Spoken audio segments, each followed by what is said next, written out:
नमस्कार। चलिए आज हिंदी भाषा की जड़ों तक चलते हैं, इसकी पूरी कहानी को समझते हैं। ये एक ऐसा सफर है जो न सिर्फ दिलचस्प है बल्कि प्रतियोगी परीक्षाओं में आपके नंबर भी पक्के कराएगा। तो तैयार हैं? शुरू करते हैं। सबसे पहले तो ये समझ लीजिए कि ये टॉपिक इतना ज़रूरी क्यों है। आप कोई भी कम्पिटिटिव एग्जाम का पेपर उठाकर देख लीजिए, इस एक अकेले टॉपिक से सीधे सीधे 6 से 8 सवाल आपको मिल ही जाएंगे। तो पूरा ध्यान लगाकर समझिए, क्योंकि यहाँ बिताया गया हर मिनट आपके स्कोर को बढ़ा सकता है।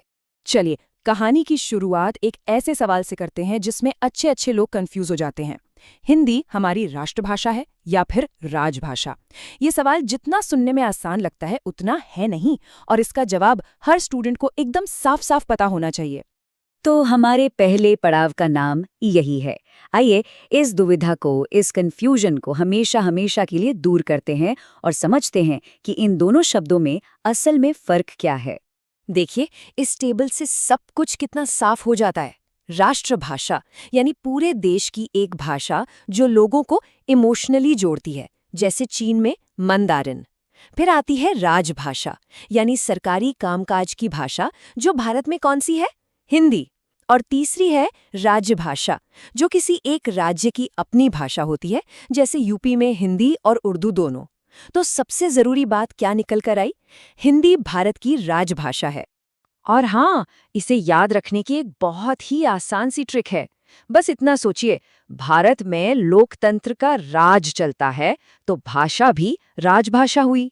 सिंपल। भारत में राज है इसलिए राजभाषा है, राष्ट्रभाषा नहीं। ये छोटी सी ट्रिक आपको एग्जाम में बड़े कंफ्यूजन से बचाएगी। लेकिन एक सवाल मन में आता है कि आखिर हिंदी राष्ट्रभाषा क्यों नहीं बन पाई? देखिए, इसकी कहानी जुड़ी है हमारे इतिहास से। जब आज़ादी के बाद भाषा के आधार पर राज्य बन रहे थे, तब दक्षिण भारत के राज्यों ने इसका विरोध किया। उनकी अपनी बहुत पुरानी और समृद्ध भाषाएं थीं, तमिल, तेलुगु, कन्नड़, मलयालम। इसी वजह से एक राय नहीं बन पाई और हिंदी को राष्ट्रभाषा का दर्जा नहीं दिया गया। तो इस पूरे सेक्शन का निचोड़ क्या है? बस एक लाइन में याद रखिए, हिंदी भारत की राजभाषा है, राष्ट्रभाषा नहीं। ये बात अब दिमाग में एकदम पक्की हो जानी चाहिए। चलिए अब थोड़ा और बड़ी पिक्चर देखते हैं। भारत में इतनी सारी भाषाएं हैं, तो भाषाओं के इस बड़े से नक्शे में हमारी हिंदी आखिर आती कहाँ से है? ये समझने से हमें हिंदी की असली जड़ें पता चलेंगी। आपको जानकर हैरानी होगी कि भारत में हजारों भाषाएं और बोलियां हैं, लेकिन इन सब को मुख्य रूप से सिर्फ 4 भाषा परिवारों में ही बांटा गया है। जी हाँ, सिर्फ 4। और ये बंटवारा भी बड़ा दिलचस्प है। देखिए, सबसे बड़ा परिवार है भारोपीय, जिसे 73% भारतीय बोलते हैं, और हमारी हिंदी इसी परिवार का हिस्सा है। दूसरा बड़ा परिवार है द्रविड़, जिसे 25% लोग बोलते हैं, खासकर दक्षिण भारत में।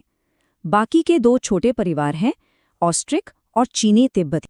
अब इन चारों परिवारों के नाम अगर क्रम में याद रखने हैं तो एक छोटी सी ट्रिक है, भाद्रा औची, यानी भारोपीय, द्रविड़, ऑस्ट्रिक और चीनी तिब्बती। बस इस एक शब्द से आपको चारों नाम लाइन से याद रहेंगे। तो ये तो साफ हो गया कि हिंदी भारोपीय परिवार से है। तो चलिए अब जरा इस बड़े परिवार के अंदर चलते हैं और हिंदी की असली जड़ों को ढूंढ निकालते हैं। भाषा वैज्ञानिकों ने इस बड़े भारोपीय परिवार को भी 2 मेन ब्रांचेस में बांटा है, सत्तम और केतुम। सत्तम वर्ग में हमारी भाषाएं आती हैं, जैसे हिंदी, संस्कृत, ईरानी, और केतुम वर्ग में ज्यादातर यूरोपीय भाषाएं हैं, जैसे कि इंग्लिश, फ्रेंच और जर्मन। और यहाँ भी एक छोटी सी मेमोरी ट्रिक है, बस सतम को संस्कृत से जोड़ दीजिए। स से सतम, स से संस्कृत। तो सतम वर्ग वो है जिसमें संस्कृत और उससे निकली भाषाएं हैं, मतलब हमारी हिंदी सतम वर्ग में है। और अब हम आ गए हैं इस कहानी के सबसे दिलचस्प, सबसे जरूरी मोड़ पर। संस्कृत से लेकर आज की हिंदी तक का सफर। परीक्षा में सबसे ज्यादा सवाल यहीं से बनते हैं, तो इस हिस्से को बहुत ध्यान से समझिएगा। इस पूरे सफर की शुरुआत होती है संस्कृत से, जिसे सभी भारतीय आर्य भाषाओं की आदि जननी कहा जाता है, मतलब वो माँ जिससे ये सारी भाषाएं पैदा हुई हैं। हमारे वेद, उपनिषद सब कुछ इसी भाषा में लिखे गए। भाषा के इस हजारों साल लंबे सफर को हम 3 हिस्सों में बांट सकते हैं। पहला था प्राचीन काल, जब वैदिक संस्कृत बोली जाती थी। फिर आया मध्यकाल।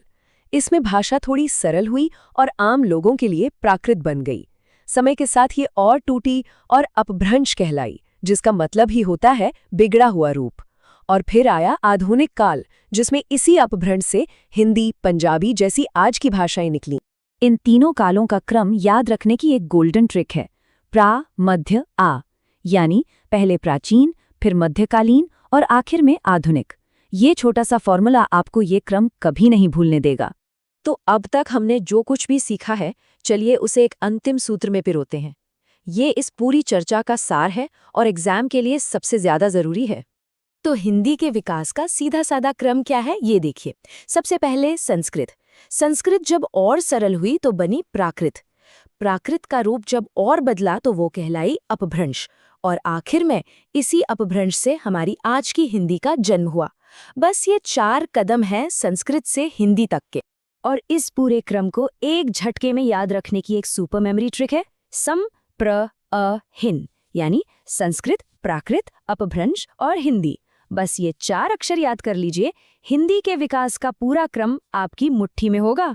हमने हिंदी के शानदार अतीत और उसके वर्तमान को तो समझ लिया, पर ये कहानी यहाँ खत्म नहीं होती। ये हमें एक बहुत बड़े सवाल पर लाकर छोड़ती है कि जिस भाषा की जड़ें इतनी गहरी हैं, उसका भविष्य कैसा होगा। और इस बारे में सोचना शायद हम सबकी जिम्मेदारी है।